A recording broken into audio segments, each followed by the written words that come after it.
A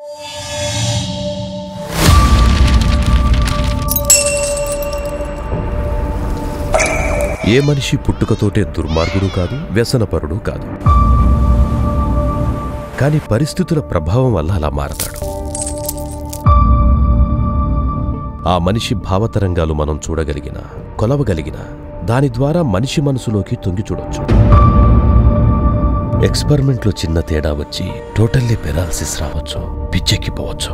it can even lead to death.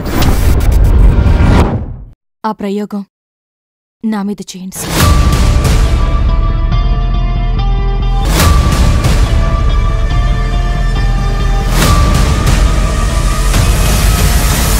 Initiate Stage 2.